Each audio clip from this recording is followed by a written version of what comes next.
Hey guys, Steel here. So today we're just going to talk about the most basic thing you can do when you're deciding to weld with AC, which is usually aluminum.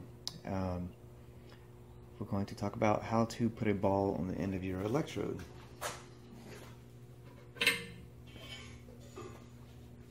So here's my tungsten right here. You can see it's already got a little ball on it.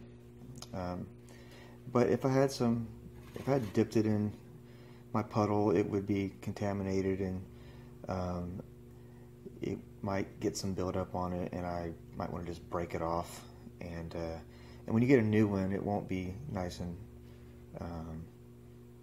round like that. So what you're going to do, when you weld aluminum, you're using AC, which changes your polarity back and forth from negative to positive.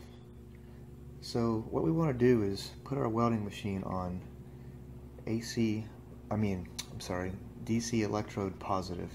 And what this causes is the heat to build up on the electrode instead of on our work, and it'll cause it to melt. So we're going to do that real quick.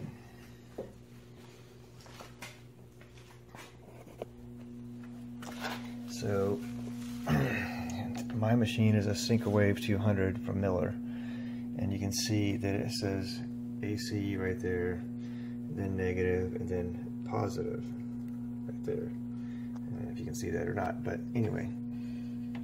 So we're just going to put it on DC positive, and then you see it says right there, well it did, here let me change it again, AC DC electrode positive. Okay, so I'm going to set this down here, set the camera down, and we're going to put my little helmet on. And what I'm going to do is I'm just going to mash my pedal. I'm going to watch it. I'm going to watch this, and I'm going to hold it straight up and down, and when it is glowing red and it's the size I want it, I'm just going to let off the pedal. So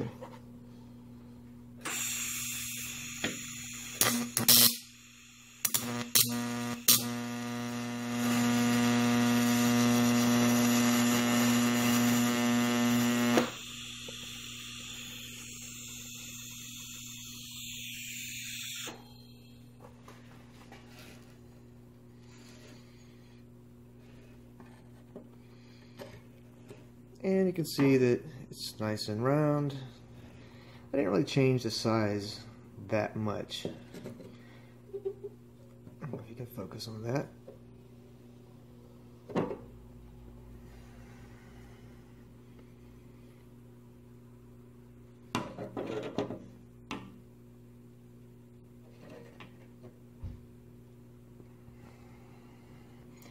But anyway, that's how you do it. So if you're brand new to welding, that's the way you do it, and I hope you enjoy this video.